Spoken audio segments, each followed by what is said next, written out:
ओम नमः शिवाय। ओम नमः शिवाय। ओम नमः शिवाय। दोस्तों नमस्ते भारत में आप सभी का स्वागत करता हूँ। जय जय भोले। और दोस्तों आज मैं यहाँ पर प्राचीन कालीन स्थल रामकुंड धाम आया हुआ हूँ। ये नागा संत मानवीय स्वामी की गद्दी है। यहीं पर इसी स्थल पर रामकुंड धाम के प्रांगण में एक अभी नए 12 ज्योतिर्लिंग भगवान के मंदिर की स्थापना की गई है। और मंदिर के महाराज जी से आकर के हम बात करेंगे और उनसे पूछेंगे कि यहाँ का इतिहास और क्या रहा है। तो आइए जो है बात करते हैं। तो महाराज बताएं रामकुंड धाम की महिमा के बारे में। तो पहले तो मैं अपना परिचय दे दूं। मैं शिव किशोर पांडे हूँ, जी गृहस्थ हूँ।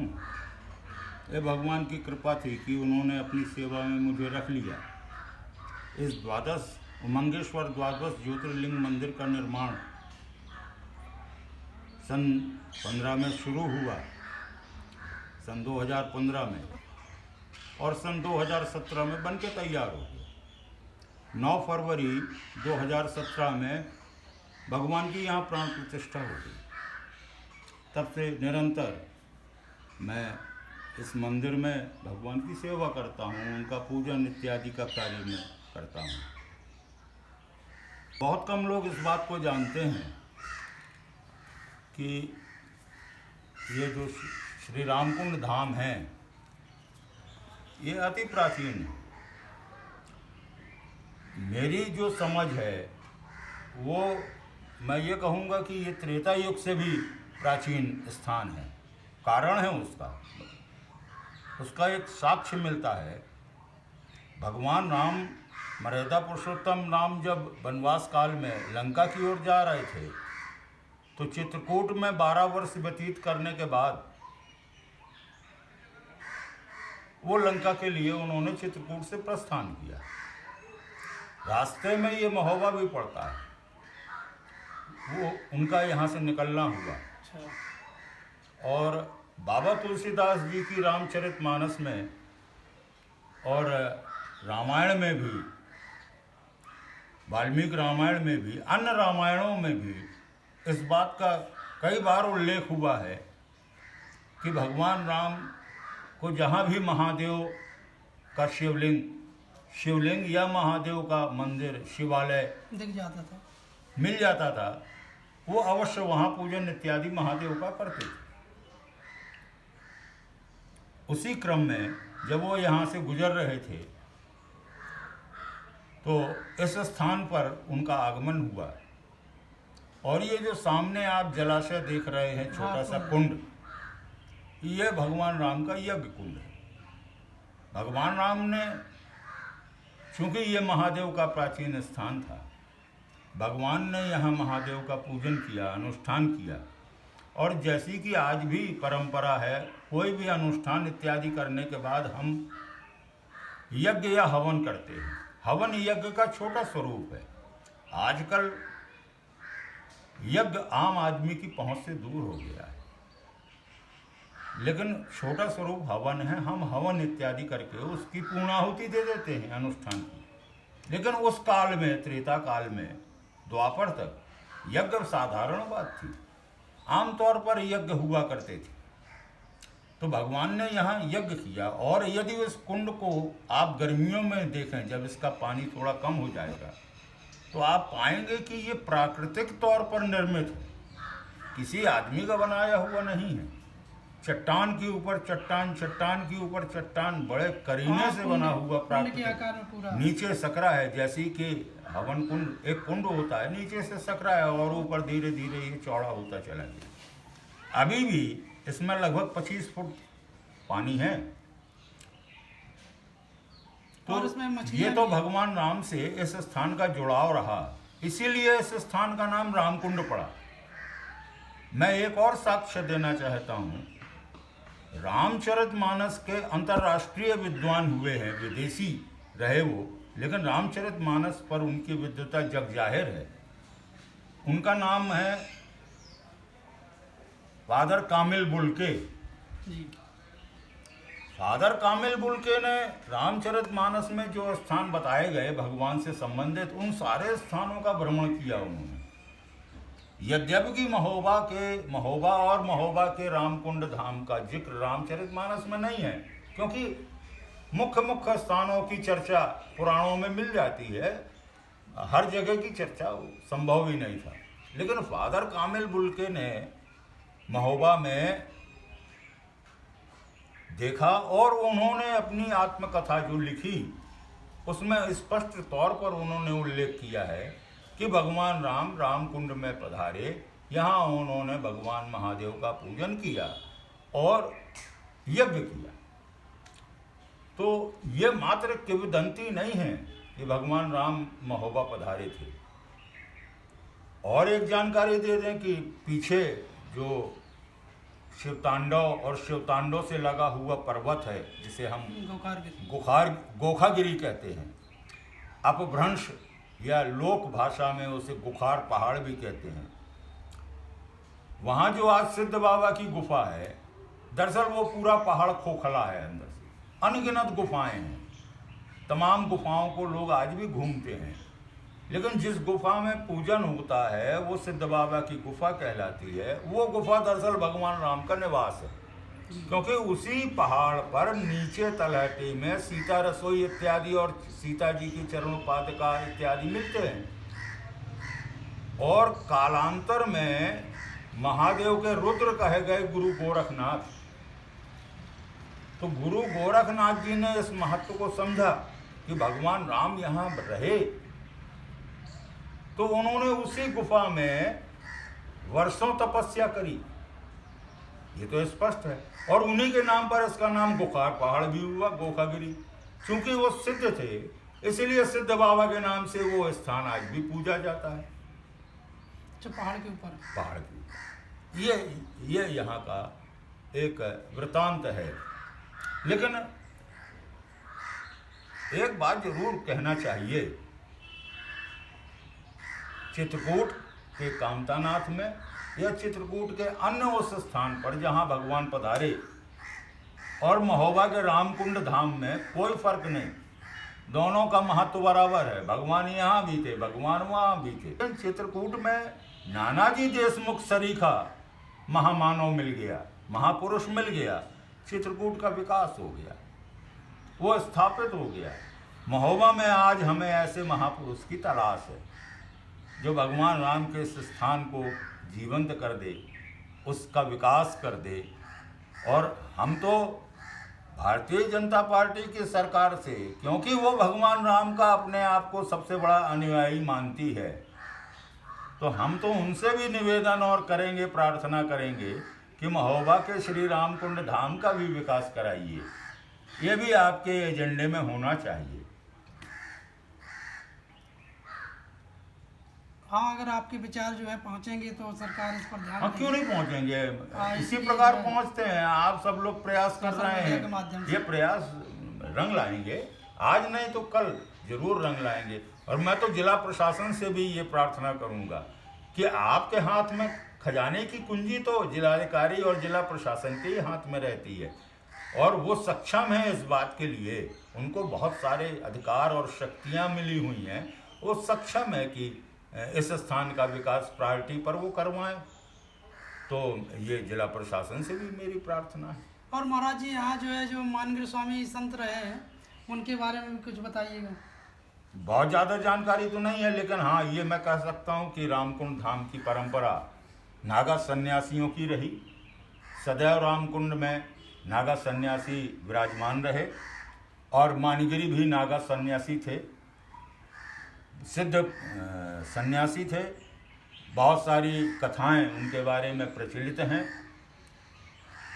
इस वट वृक्ष को देख लीजिए, मेरा अनुमान ये है कि 800-900 साल की आयु इस वट वृक्ष की है। हाँ, बहुत ही जो है प्राचीन वृक्ष है। और लगभग इतना ही समय मानगिरी को हो गया है।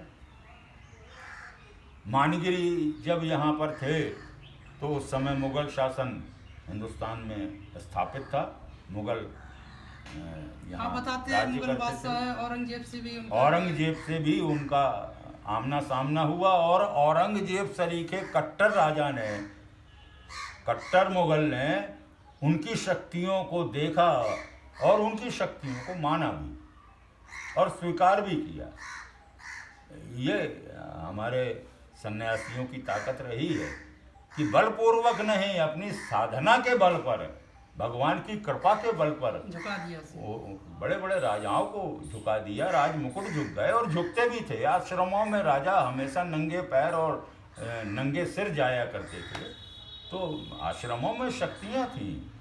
भगवान राम के बारे में तो ये स्पष्ट तौर पर लिखा है कि भगवान राम जिन जिन सन्यासियों के और संतों के आश्रमों में गए, उन्होंने कुछ ना कुछ शक्तियाँ भगवान राम को दी।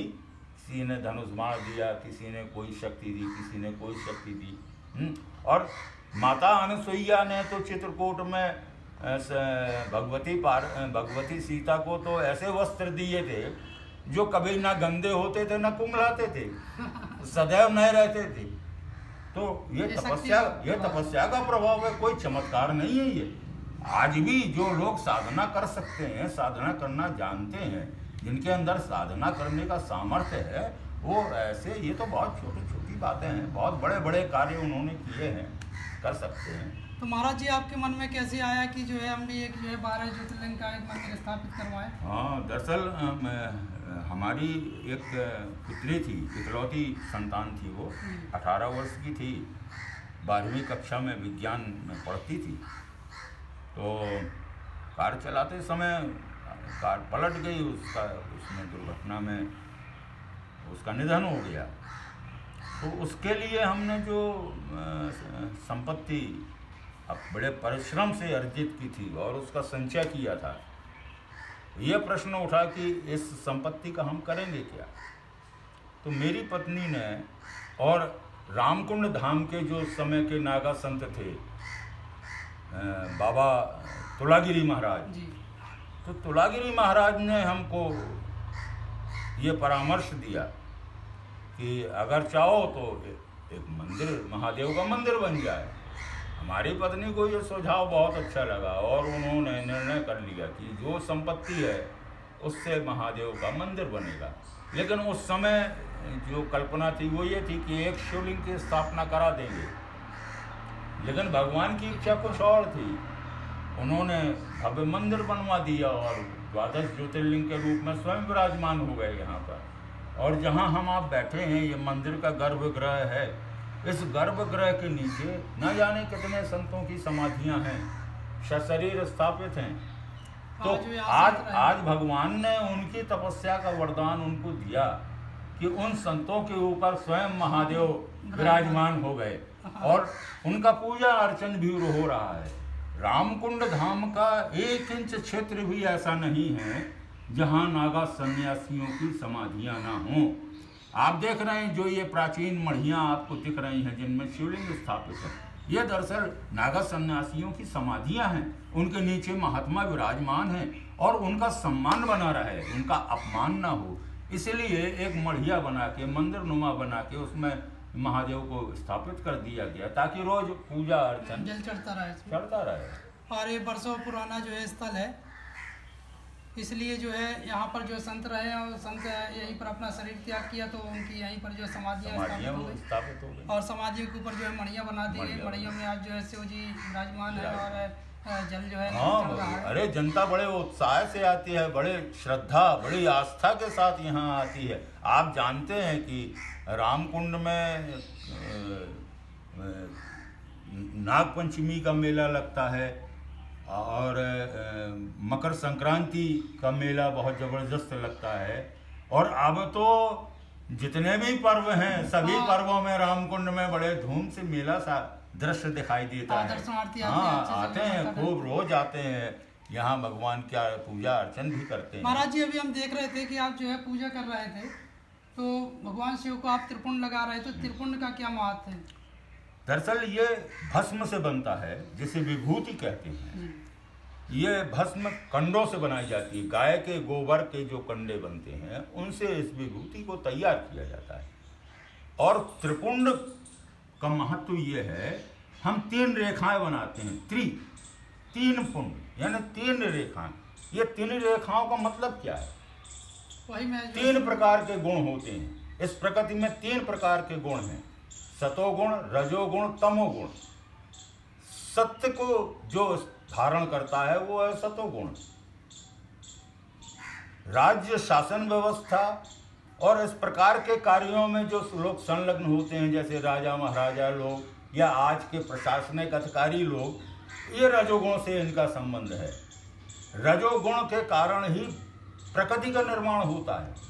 ब्रह्मा जो प्रकृति का निर्माण करते हैं वो रजोगुण के अत्यधिक प्रभाव से करते हैं।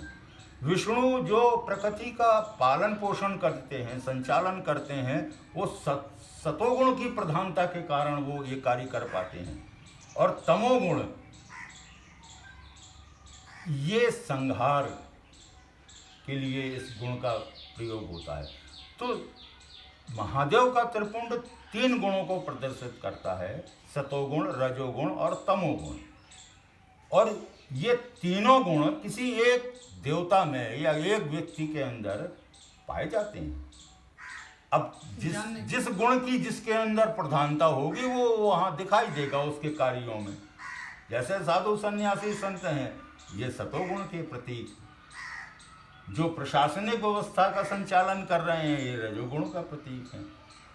और जिनकी संहार में रुचि है वो तमोगुण से के प्रभाव, अधिक प्रभाव के कारण ऐसा होता है। लेकिन त्रिपुंड का सबसे उत्तम महत्व हम आपसे जो मैं जानता हूँ वो मैं बता रहा हूँ, हालांकि विद्वान लोग और भी अधिक बताएंगे। आज आपके द्वारा हमें जो है ये ज्ञान प्राप्त हो रहा है। जो लोग त्रिपुंड धारण करते हैं, हर भगवान महादेव का जो भक्त होगा, उनका जो अनुयायी होगा, वो त्रिपुंड जरूर धारण करता है।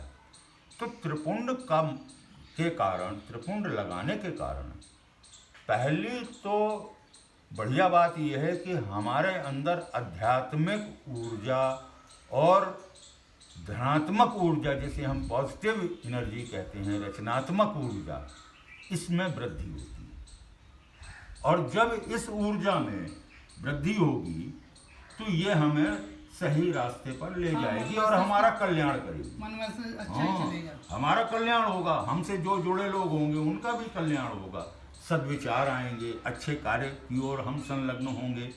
पहला तो सबसे बड़ा इसका प्रभाव ये है।